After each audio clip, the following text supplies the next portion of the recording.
The boy who returned hadn't aged a single day. Same clothes, same height, same innocent smile. But the calendar had moved 16 years forward, and everyone he once knew had grown old, moved away, or died. In 1991, the Barbosa family vanished during a Father's Day barbecue. What happened next defies every law of nature and time itself. Stay until the end, because what I'm about to tell you will make you question everything you think you know about time and disappearances. My name is Detective Sarah Martinez, and I've been investigating cold cases for over 25 years. I've seen murders disguised as accidents, suicides that were clearly homicides, and disappearances that defied all logic. But nothing, absolutely nothing, prepared me for what I discovered about the Barbosa family. Their story started like so many others, a perfect family gathering that turned into a nightmare that still wakes me up at 3 in the morning, wondering if I'm losing my mind. I first heard about this case in 2008, when I was assigned to review a stack of unsolved files that had been gathering dust in our basement archives. The Barbosa file was thick, filled with witness statements, police reports, search records, and photographs that made no sense. But it was the final report, dated June 2007, that made my blood run cold. A missing child had returned, 16 years later, without aging a single day. It was Father's Day, June 16, 1991. The Barbosa family had rented a small lakeside cabin in Pine Lake, Minnesota, for what was supposed to be a peaceful weekend celebration. When I visited the location years later, I could understand why they chose it. The cabin sat on a slight hill overlooking crystal-clear water, surrounded by towering pines that seemed to whisper secrets in the wind. Miguel Barbosa, 42, worked as a mechanic in Minneapolis and rarely took time off. Co-workers described him as dedicated, hard-working, the kind of man who would stay late to help a struggling single mother get her car running. His wife Carmen, 38, taught elementary school at Lincoln Elementary and had been looking forward to this getaway for months. Her principal told me she was the teacher parents requested specifically, known for her patience and creativity. Their son Diego was 8 years old, a bright kid with curious dark eyes who loved fishing and collecting interesting rocks along the shoreline. The cabin belonged to Miguel's cousin Roberto, who had inherited it from their grandmother. Roberto had warned them about the strange acoustics of the place during their phone conversation the week before. Sound traveled differently there, he said, his voice unusually serious. Voices seemed to echo from nowhere, and sometimes you'd hear conversations from rooms that were completely empty. Children's laughter would drift across the water with no children in sight. The family laughed it off, Carmen playfully calling Roberto superstitious like abuela. They were city people, unfamiliar with the way sounds bounce off water and through dense forest. They had no idea how prophetic those words would become. What Roberto didn't tell them, what I only discovered during my investigation, was that Pine Lake had a history. Local Native American tribes had considered it sacred, a place where the spirits of ancestors could cross between worlds. Early settlers reported strange occurrences, compasses that pointed in impossible directions, clocks that ran backward, and people who claimed to see their own reflections doing different things in the lake's surface. Saturday morning arrived with perfect weather, the kind of day that makes you believe everything will turn out right. Miguel fired up the old charcoal grill while Carmen prepared potato salad in the cabin's tiny kitchen, humming a Spanish lullaby she used to sing to Diego when he was smaller. Diego spent the morning skipping stones across the lake, his laughter carrying across the water like music. I spoke to several witnesses who remembered that sound, pure, innocent joy that seemed to make the entire lakeside feel alive. The Hendersons, an elderly couple staying in the cabin next door, later told police they could hear every word of the family's conversations that morning. They were so happy, Mrs. Henderson told me during our interview, tears streaming down her weathered cheeks. Miguel was teaching Diego how to properly flip a burger. Carmen was teasing them both about burning the food. It was like watching a perfect family commercial, you know, the kind that makes you believe in happiness. But the Hendersons also noticed something strange. Their own conversations seemed to echo back to them from the direction of the Barbosa cabin, as if the building itself was repeating their words. When Mrs. Henderson mentioned feeling tired, they heard the word tired whispered back from empty windows. When Mr. Henderson commented on the beautiful weather, his voice seemed to bounce back with an odd delay, the words slightly distorted. At exactly 1:27 p.m., Mrs. Henderson checked her watch because she was timing her pot roast. Carmen had been calling Diego in for lunch. Her voice had that familiar maternal tone that every parent recognizes, loving but firm, with just a hint of impatience. "Diego, ven aquí, mi amor. The hamburgers are getting cold." Then she called again, this time in English. "Diego, honey, come eat." And then silence. Complete, absolute silence that seemed to swallow not just the Barbosa cabin, but the entire lakeside. Mrs. Henderson described it as unnatural, like someone had pressed a mute button on the world. Even the birds stopped singing. The gentle lapping of waves against the shore fell quiet. The whisper of wind through the pine trees ceased entirely. At first, the Hendersons assumed the family had gone inside to escape the heat. The afternoon was getting warm, and the cabin's thick log walls would provide welcome relief. But as 1 hour became 2, then 3, they began to worry. No sounds emerged from the neighboring cabin. No voices, no footsteps creaking across wooden floors, no doors opening or closing. By 6 p.m., when they saw no lights in the windows and smelled no dinner cooking, they decided to investigate. Mr. Henderson knocked on the door first, calling out, "Miguel, everything okay over there?" When no one answered, he tried the handle. The door was unlocked, swinging open with a long, mournful creak that seemed to echo longer than it should have. The scene inside would haunt both Hendersons for the rest of their lives. The grill was still warm, charcoal reduced to white ash that glowed faintly in the gathering dusk. 3 plates sat on the wooden picnic table, still holding food that had been partially eaten. Bite marks were visible in Miguel's hamburger. Carmen's potato salad showed the impression of a spoon. Diego's hot dog had exactly 3 bites taken from one end. Their drinks hadn't even begun to warm. Condensation still beaded on the glass surfaces. Diego's fishing rod leaned against the porch railing exactly where he'd left it that morning, line still damp from his last cast. His collection of interesting rocks sat arranged on the table beside his plate, organized by size, the way an 8-year-old might display his treasures. Carmen's book lay open on the table, reading glasses perched on top, as if she'd just stepped away for a moment to check on the grill. Inside the cabin, everything appeared perfectly normal, which somehow made it more terrifying. Beds were made with military precision, Carmen's habit from her childhood in a strict Catholic household. Clothes hung neatly in the small closet. Toothbrushes sat in the bathroom cup, still damp from morning use. Miguel's coffee mug sat half empty on the kitchen counter. Lipstick marks from Carmen's goodbye kiss, still visible on the rim. But it was the small details that chilled me most when I read the police report. The bathroom mirror was fogged, as if someone had just taken a hot shower, though the bathroom was completely dry. All the clocks in the cabin had stopped at exactly 1:27 p.m., the moment Mrs. Henderson last heard Carmen's voice. And strangest of all, every family photograph in the cabin showed only the backgrounds. The people had somehow vanished from their own pictures. The search began immediately, but it was unlike any missing persons case the local sheriff's department had ever handled. Sheriff Tom Davidson, who would later become my primary contact on this case, told me he knew something was wrong the moment he stepped onto the property. "It felt like walking into a vacuum," he said during our 2008 interview. "Like the air itself was waiting for something terrible to happen." Local law enforcement brought in tracking dogs from Minneapolis, but the animals behaved strangely.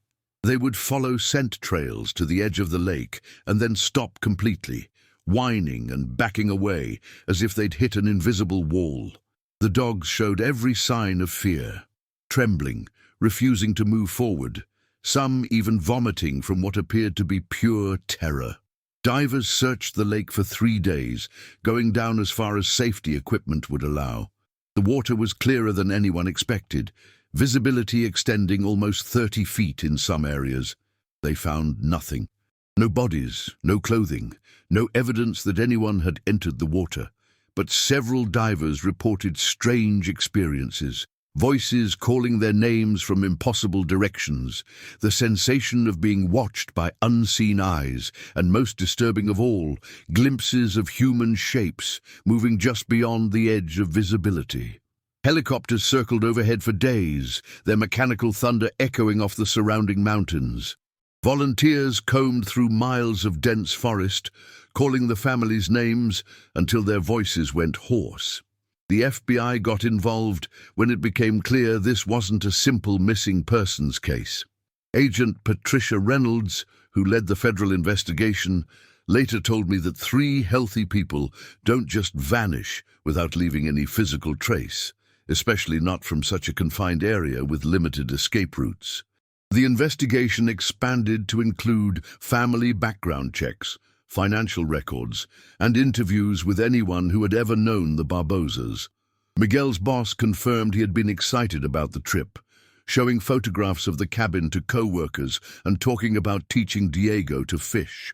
Carmen's fellow teachers described her as radiantly happy, making plans for the upcoming school year and looking forward to the quiet weekend away from city noise.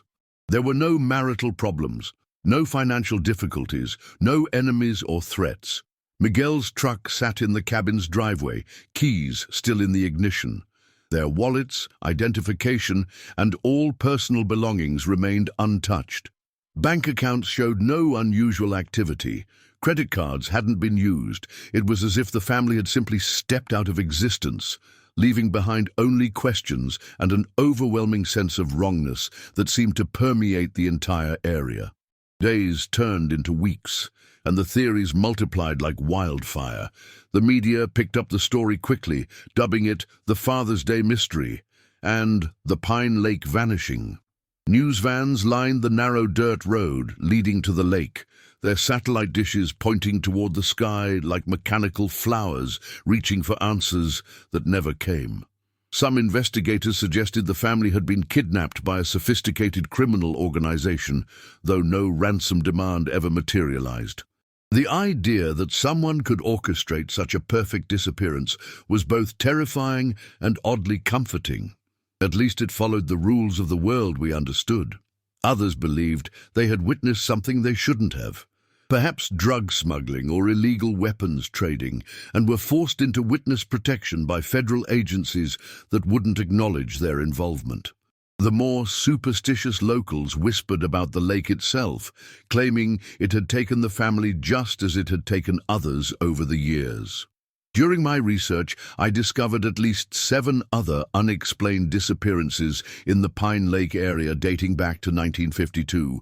A honeymoon couple in 1952, twin brothers fishing in 1967, a family of 4 camping in 1979.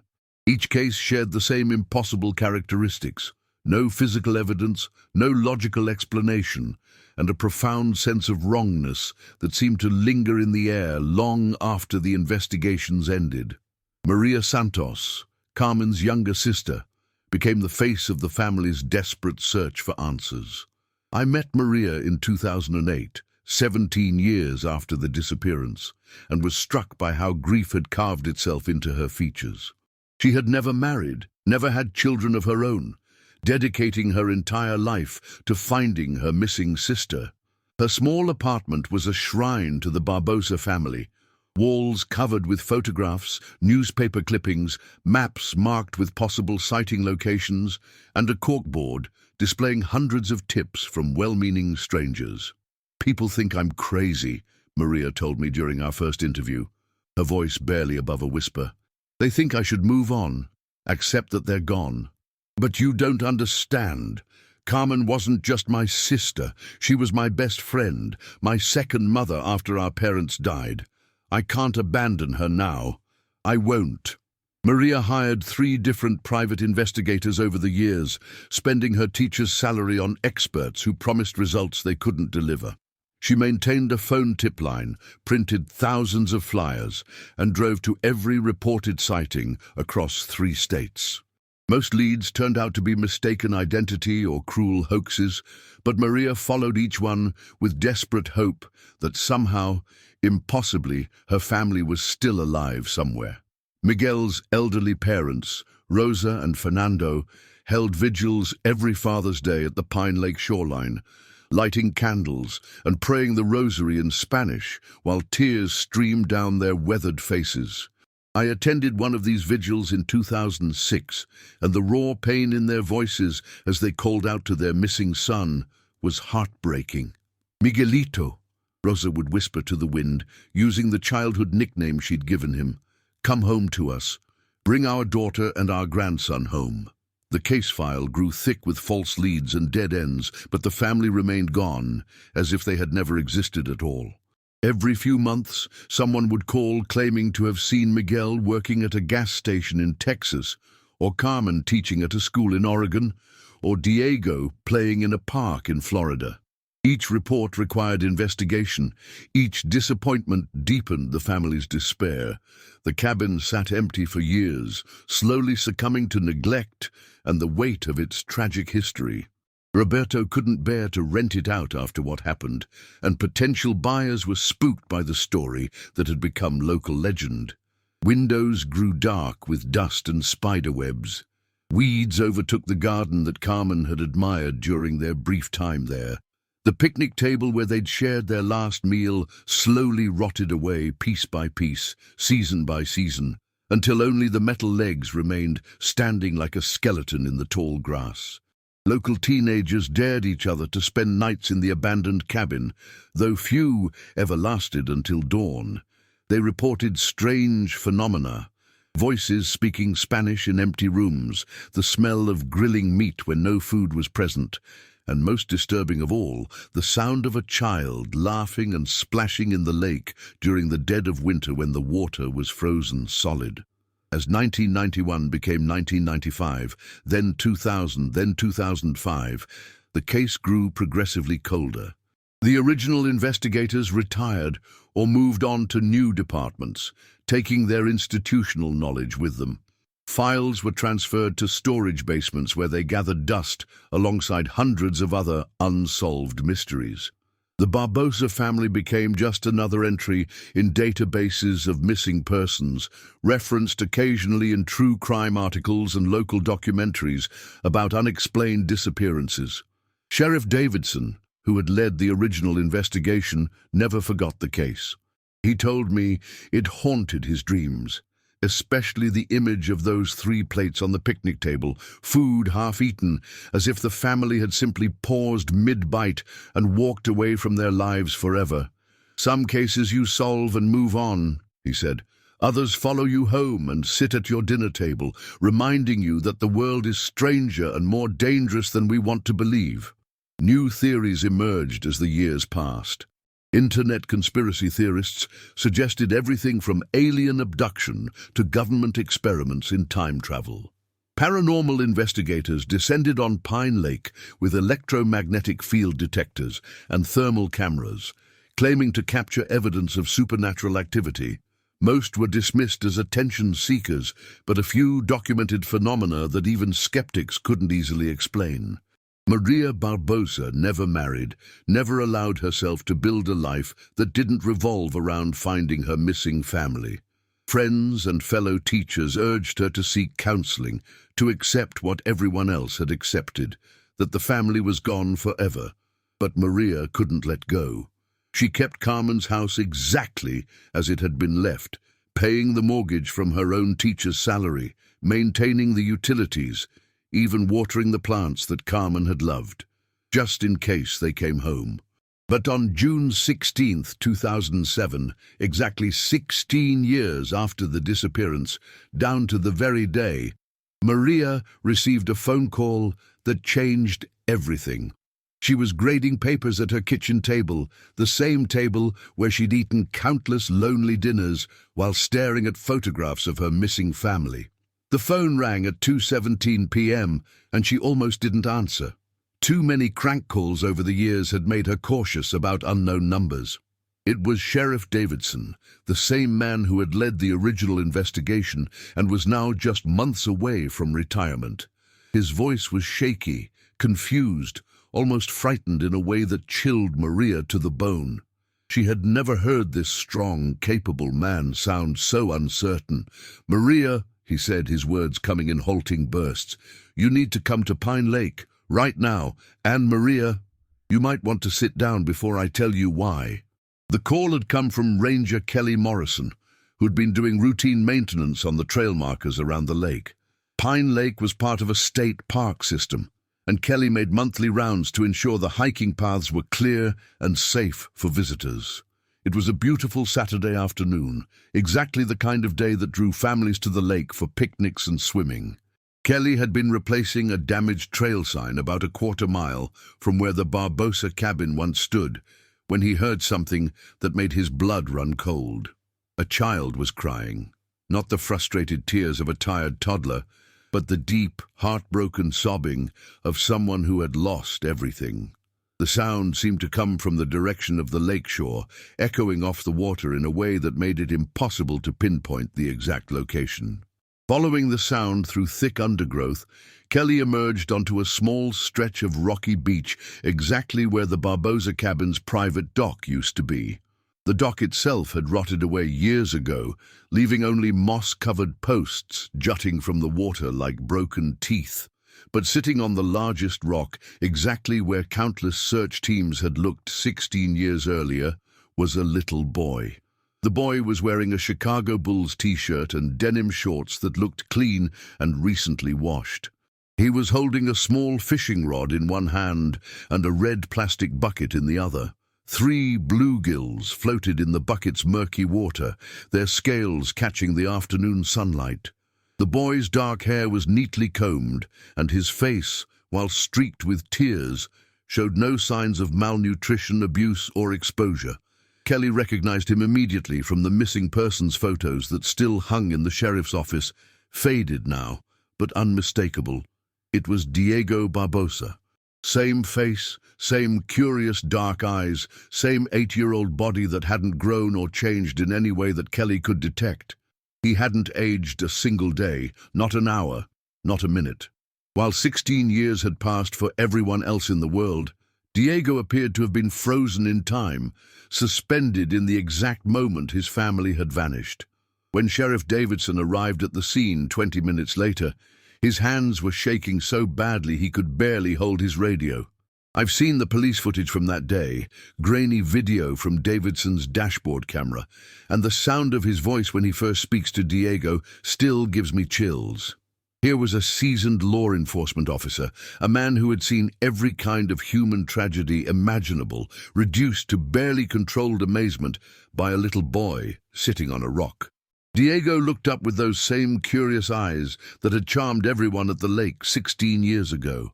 Eyes that showed no recognition of the time that had passed, or the impossibility of his situation.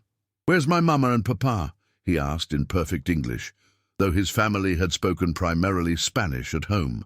His voice was exactly as it should be for an 8-year-old, high, innocent, tinged with confusion and growing worry. "They told me to wait here by the water, but I've been waiting so long. Are they coming back for dinner?"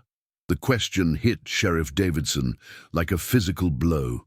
In the background of the police recording, you can hear him taking deep, shuddering breaths as he tries to process what he's seeing. Diego seemed genuinely confused by the adult's obvious distress, tilting his head in that characteristic way children do when they're trying to understand complex adult emotions. "Mister, are you okay?" Diego asked, and the simple kindness in his voice, the natural empathy of a child worried about a stranger's well-being, nearly brought the hardened sheriff to tears. "You look sad. Did something happen to my family? Is that why you're wearing that police uniform?" Diego had no memory of the past 16 years. When Sheriff Davidson gently asked him what year it was, Diego answered confidently, 1991, of course. It's Father's Day. We're having a barbecue, and Papa is teaching me how to make hamburgers that don't fall apart when you flip them. Mama laughed because he burned the first one really black. He asked about the barbecue constantly, worried that the charcoal was getting too hot in his absence. He wanted to show his father the fish he'd caught, excited about the way they had fought on his line. When they told him what year it actually was, he laughed, thinking they were playing an elaborate joke. 8-year-olds don't understand time the way adults do, but they know the difference between a few hours and 16 years.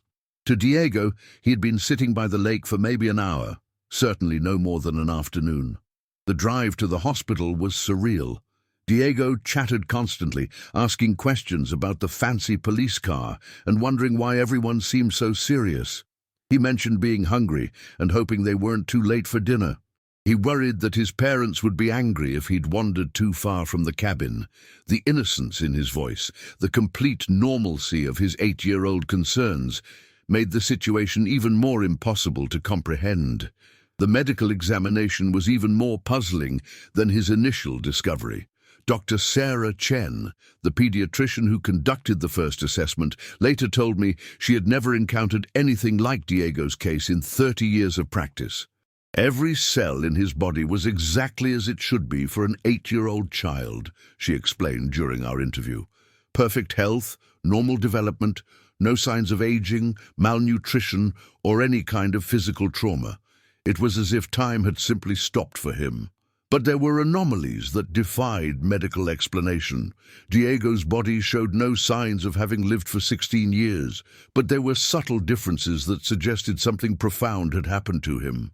His pupils dilated strangely in certain lighting conditions, contracting almost to pinpoints in natural sunlight, but remaining fully dilated in artificial fluorescent light. Sometimes he would stop mid-sentence and stare at empty corners of rooms, as if he was listening to something only he could hear, his head tilted at an angle that reminded observers of a dog hearing a whistle beyond human perception. Blood tests showed he had eaten a meal of grilled hamburger and potato salad approximately 2 hours earlier, the exact same meal the family had been preparing when they disappeared 16 years ago. His stomach contents included food that had been sitting in his digestive system for what should have been decades, yet showed no signs of decomposition or processing. It was as if his entire biological system had been paused, then resumed exactly where it left off. Most disturbing were his clothes. The Chicago Bulls t-shirt and denim shorts were clean, recently washed, and showed no signs of 16 years of wear. The fabric felt new under examination, and even the colors were vibrant and unfaded. Laboratory analysis revealed detergent residue consistent with washing machine soap from 1991, brands and formulations that had been discontinued years earlier. The clothes fit Diego perfectly, exactly as they would have when he first put them on for that Father's Day barbecue. His fingerprints matched perfectly with the ones taken from his bedroom in 1991, but there were additional details that shouldn't have been possible. The ridge patterns were identical, but they appeared somehow sharper, more defined than fingerprints should be on an 8-year-old. DNA testing confirmed his identity beyond any doubt, but the cellular structure showed unusual characteristics that geneticists couldn't explain, as if his DNA had been preserved in a state of perfect stasis. Dr. Chen ordered a full battery of neurological tests, concerned about potential brain damage from whatever trauma had caused his disappearance. The results were contradictory and confusing.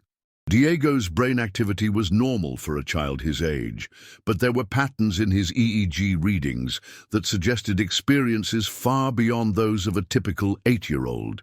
Deep theta waves, usually associated with profound meditation or altered states of consciousness, appeared regularly in his brain activity even when he was fully awake and alert. Diego was placed in Maria's custody 3 days after his return, but the transition was more difficult than anyone had anticipated. The world had changed dramatically since 1991.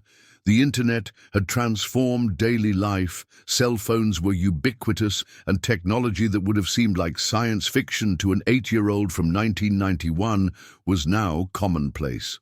Diego's reactions to these changes provided another layer of mystery to his already impossible story. The first time Maria showed him a smartphone, Diego's pupils dilated to complete blackness, and he began speaking rapidly in Spanish, words tumbling over each other in what sounded like prayer or incantation. When she tried to explain what the device was, he stepped backward and whispered, "The grey place has windows like that, windows that show things that aren't there."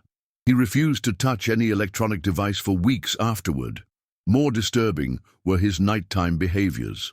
Diego would wake up screaming about the grey place, where everything was quiet and still, where colors drained away like water and time moved in circles instead of straight lines. His dreams were incredibly detailed for a child his age, filled with architectural descriptions of impossible spaces and physics that shouldn't exist. He drew pictures obsessively, his parents standing in what looked like dense fog, calling his name but unable to reach him across a distance that seemed both infinite and impossibly small. "They're not lost," he would tell Maria, with the earnest certainty that only children possess. "Mama and Papa aren't lost. They're in the grey place, waiting for time to let them out. But time is broken there. It moves in circles instead of straight lines. That's why I could come back. But they can't. Not yet. The grey place only has one door, and it only opens for children." When pressed for details about this mysterious realm, Diego's descriptions became increasingly disturbing and impossibly sophisticated for an 8-year-old mind. He spoke of a place where the sun never moved across the sky, where clocks ran backward but no one noticed, where his parents wandered through an endless version of their cabin, setting the table for a meal that would never be eaten, calling for a son who was no longer there to answer. Maria noticed that Diego cast no reflection in certain mirrors, specifically antique ones, those made before 1940. Modern mirrors showed his reflection normally, but older glass seemed to look right through him, as if he wasn't entirely present in the same reality as everyone else. She mentioned this phenomenon to Dr. Chen during one of Diego's regular checkups, but the pediatrician found no medical explanation for what should have been physically impossible. The child psychologists who worked with Diego were baffled by his case. Dr. Rebecca Martinez, a specialist in childhood trauma, spent months trying to help him process his situation and integrate into the 21st century. But progress was slow and often reversed by increasingly strange incidents that defied conventional understanding of child psychology. Diego would sometimes speak in perfect Spanish, using complex grammatical structures and vocabulary far beyond his apparent education level, even though he claimed not to remember learning the language. Other times, he would answer questions before they were fully asked, as if he had heard them moments before they were spoken. During therapy sessions, he would occasionally turn toward empty spaces in the room and nod, as if responding to conversations only he could hear. The most unsettling behavior was Diego's relationship with time itself. He seemed to exist slightly ahead of everyone else, as if he was experiencing reality a few seconds before it happened to the rest of us. He would flinch before loud noises occurred, duck before objects fell, step aside before people bumped into him. It was subtle, usually just a split second, but consistent enough that those around him began to notice and document these temporal anomalies. During a therapy session in October 2007, Diego made a statement that chilled everyone involved in his case. Dr. Martinez had been asking him about his memories of the day his family disappeared, trying to understand what had happened in those final moments. Diego suddenly looked up from the toy blocks he'd been arranging and said, with the matter-of-fact tone children use to discuss the weather, "They're not dead. Mama and Papa aren't dead. They're in the grey place, waiting for time to let them out." He paused, his small hands still moving blocks into patterns that hurt to look at directly, geometric arrangements that seemed to shift and change when viewed peripherally. But time is broken there, he continued. It moves in circles instead of straight lines. That's why I could come back, but they can't. Not yet. The door only opens when someone on this side needs it to, and right now only I needed to come back. When Dr. Martinez asked what he meant by needing to come back, Diego's expression became older, sadder, as if he was channeling knowledge far beyond his 8 years. Someone has to remember, he said simply. Someone has to tell people what happened. So maybe someday the door will open for Mama and Papa too. But first, the broken place has to be fixed. And I don't know how to fix it. I'm just a kid. The investigation reopened with new urgency following these revelations. If Diego was telling the truth, and his impossible return seemed to prove that impossible things could indeed happen, then Miguel and Carmen might still be alive somewhere, trapped in this grey place he described with such haunting detail. But how do you search for people who exist outside of normal time and space? How do you rescue someone from a dimension that operates by completely different rules? Dr.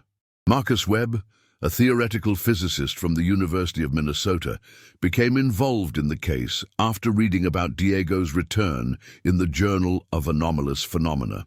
Webb had spent years studying temporal anomalies and had developed controversial theories about locations where the normal flow of time might be disrupted by natural phenomena.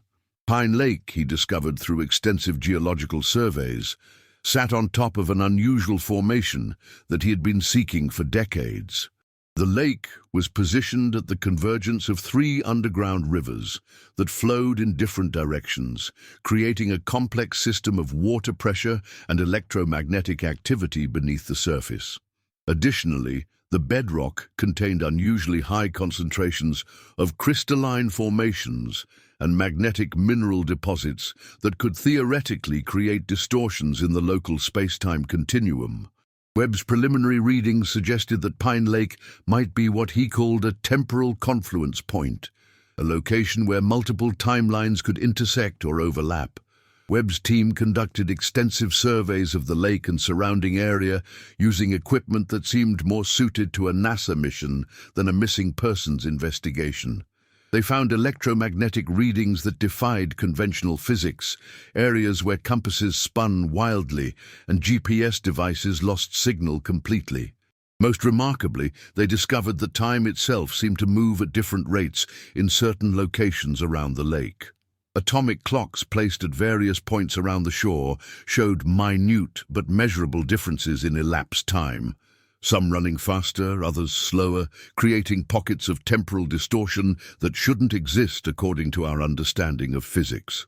Working closely with Diego, Webb's team identified the exact spot where the boy claimed to have stepped through from the grey place back to normal reality.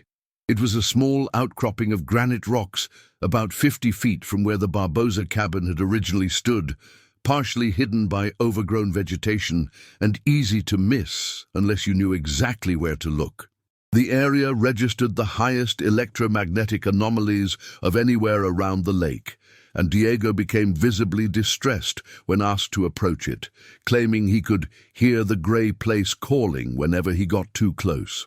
The implications of Webb's discoveries were staggering and terrifying in equal measure. If his theories were correct, the Barbosa family hadn't been kidnapped, murdered, or had some kind of accident.